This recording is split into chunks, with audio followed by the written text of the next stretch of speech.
Bang, nggak ada pakai-pakai persen, Bang. Saya mencintai Tuhan Yesus dengan segenap hatiku, jiwaku, dan kekuatanku, akal budiku. Saya menyembah Dia adalah Tuhanku, Allahku, Juru Selamatku, Bapakku. Dia segalanya bagiku. Tidak begini, banyaknya tidak, orang, Bang? jangankan orang Kristiani, orang Islam sendiri pun cuma ceritanya aja cinta kepada Tuhannya kan. Tapi di dalam dirinya muncul keraguan-raguan, nggak 100% dia meyakini. Kalau Kak Nikana, nggak ada keraguan-raguan dalam diriku, Bang.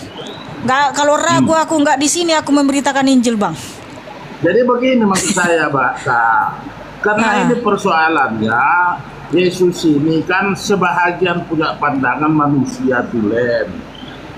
Sebahagian menganggap bahwa Yesus itu Tuhan ansih. Begitu. Jadi seperti kakak selaku orang Kristiani, yakin tidak kakak Yesus itu 100% Tuhan? Abang, tadi abang sudah menyaksikan live saya, sudah mengikuti. Harusnya abang udah menilai dong. Iya, artinya saya kepingin ikrar dari mulut kakak meyakininya 100%. Saya 100% meyakini Yesus itu Tuhan. Apa gitu? Berarti tidak ada. Ya udah, Bang, saya bilang, Bang.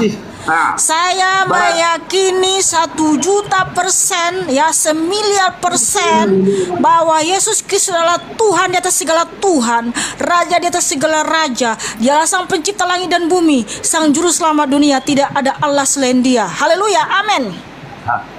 Udah, Bang, udah. Lalu pertanyaan yang kedua. Pertanyaan yang kedua. Iya, pertanyaan yang kedua. Menurut kakak, Yesus mati di tiang salib itu dalam rangka apa? Bukan menurut saya, Bang. Berdasarkan apa firman Tuhan Yesus di Matius 26 ayat 28. Matius 26 ayat 28, betul ya. Inilah darahku yang ditumpahkan bagi banyak orang untuk pengampunan dosa. Jadi penyalibannya itu membawa keselamatan kekal, Bang. Darahnya yang tercurah di atas kayu salib itu mengampuni dosa saya yang banyak itu, Bang, sehingga saya layak masuk surga Tuhan Yesus.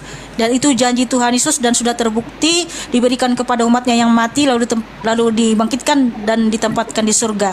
Dan saya juga percaya kepada firman Tuhan Yesus di Yohanes 11 ayat 25, akulah kebangkitan dan hidup. Barang siapa percaya kepadaku, ia akan hidup kalaupun ia sudah mati. Jadi saya sangat percaya Tuhan sudah kebangkitan dan hidup bagi saya. Dia keselamatan saya.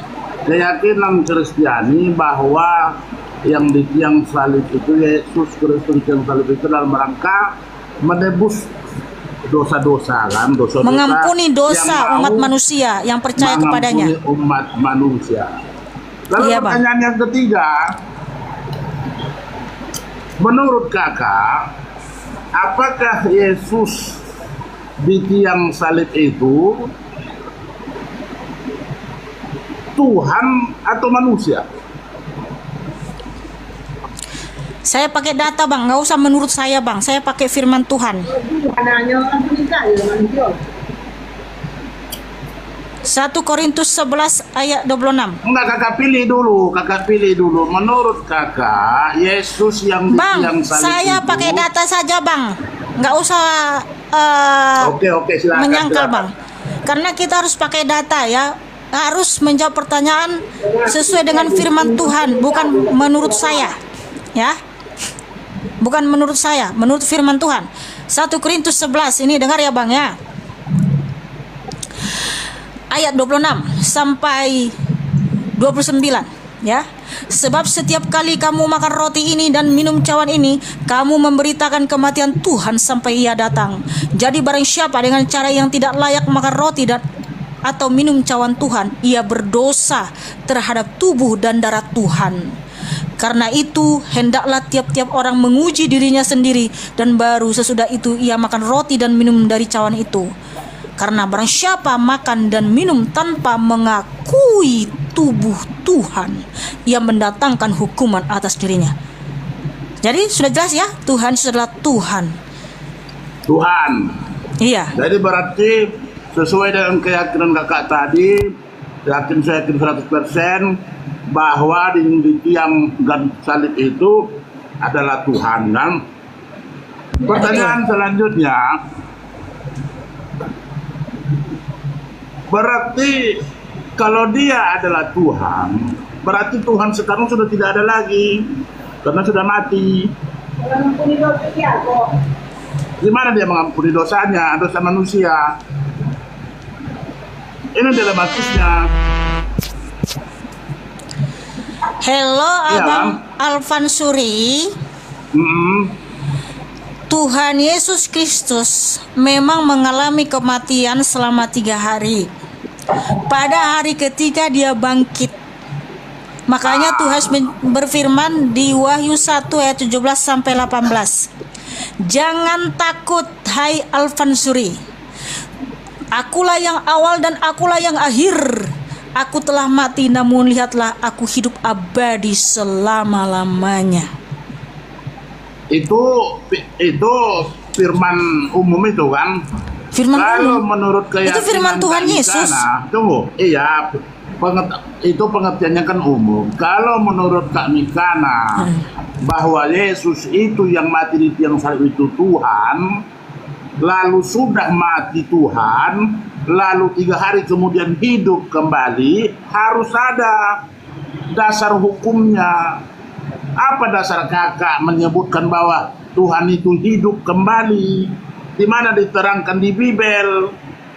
Setelah 3 hari, setelah 3 hari hidup kembali. Kan harus ada itu. Dasar hukumnya adalah hukum Tuhan itu sendiri. Dia yang berfirman tadi Wahyu 1 ayat 17 sampai 18. Akulah yang awal dan akulah yang bentar dulu. Akulah yang awal dan akulah yang akhir. Aku telah hidup namun lihatlah aku telah mati namun lihatlah aku hidup abadi selama-lamanya. Itu dasarnya, Bang. Nggak bisa begitu bahasa kakak. Jangan kakak bahasakan setelah 3 hari hidup kembali. Harus ada Ya itu kan penjelasan Tuhan 3 harinya. Yesus yang berfirman. Dia yang memberikan firman-Nya bahwa dia telah mati lalu bangkit. Dan juga saksinya para nabi dan para rasul. Rasul Paulus, Rasul Matius, Yohanes, Markus, Lukas, mereka secara harmonis menuliskan Tuhan Yesus Kristus itu mati dan bangkit pada yang ketiga. Disaksikan oleh para murid-muridnya, Bang. Iya itu yang saya minta. Mana ayatnya. Oh iya Bang. Oke, Bang.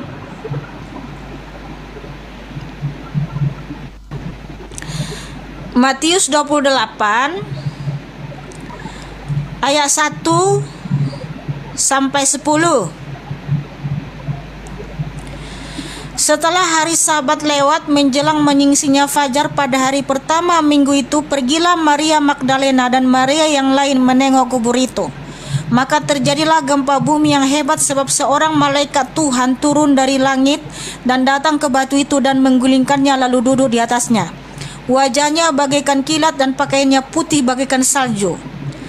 Akan tetapi malaikat itu berkata kepada perempuan-perempuan itu, "Janganlah kamu takut sebab aku tahu bahwa kamu mencari Yesus yang disalibkan itu. Ia tidak ada di sini sebab ia telah bangkit sama seperti yang telah dikatakannya. Marilah, lihatlah tempat ia berbaring. Dan segeralah pergi dan katakanlah kepada murid-muridnya bahwa ia telah bangkit dari antara orang mati. Ia mendahului kamu ke Galilea. Di sana kamu akan melihat dia. Sesungguhnya aku telah mengatakannya kepadamu." Mereka segera pergi dari kubur itu dengan takut dan dengan sukacita yang besar dan berlari cepat-cepat untuk memberitahukannya kepada murid-murid Yesus. Tiba-tiba Yesus berjumpa dengan mereka dan berkata, "Salam bagimu." Mereka mendekatinya dan memeluk kakinya serta menyembahnya. Ya, itu. Bentar dulu. Ini mungkin lain konteksnya ini Kak. Lainnya ini kan kesaksian Rasul Matius. Rasul Matius menuliskan apa yang telah disaksikan Maria Magdalena, ya, Bunda Maria, di mana malaikat berkata kepada mereka bahwa Tuhan telah bangkit dan juga Tuhan menampakkan diri kepada mereka, ya. Begitu pula, Bang, di Lukas. Sebentar ya. Di Lukas 24. Di sini Tuhan Yesus, ya, bangkit juga di Lukas 24 ayat 1 sampai 49. Begitu pula di Yohanes, Bang.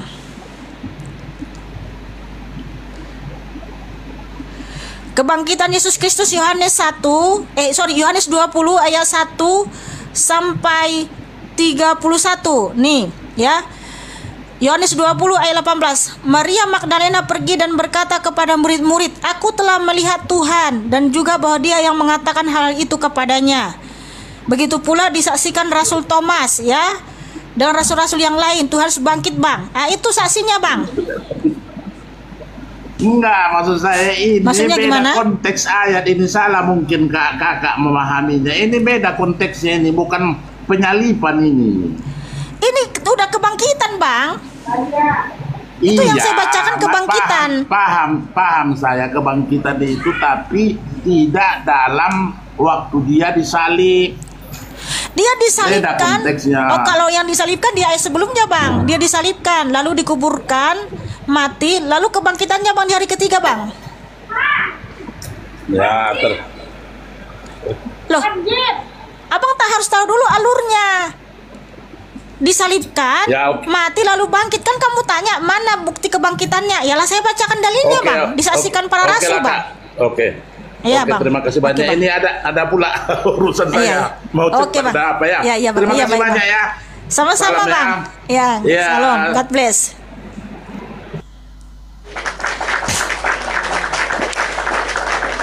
Jadi kita harus paham hukum diganda saksi dalam hukum Taurat, ya, bahwa kesaksian 2-3 itu kesaksiannya sah.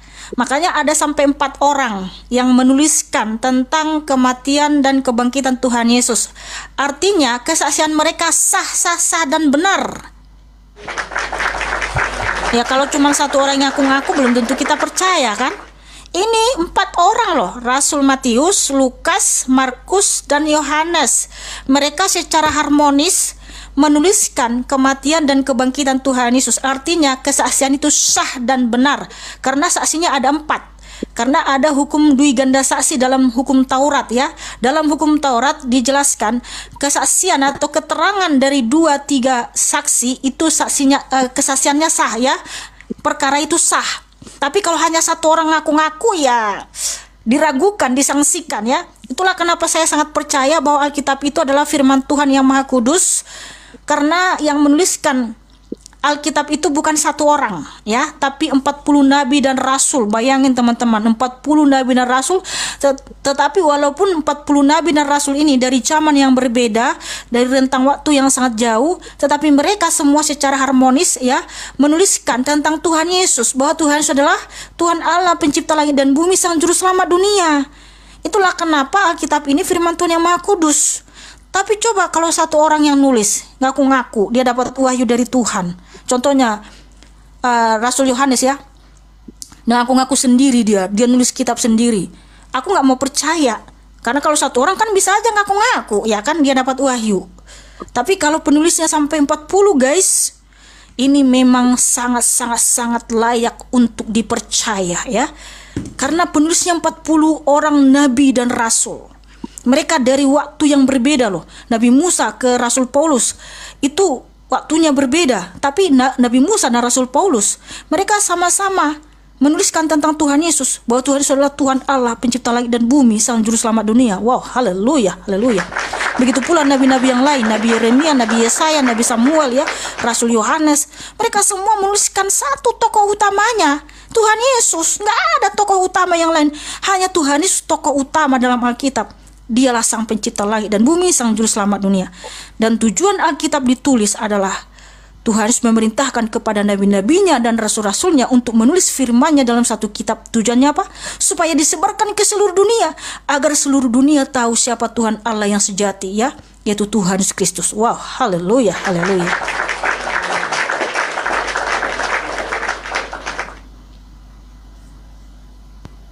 Makanya baca hukum Taurat, ya.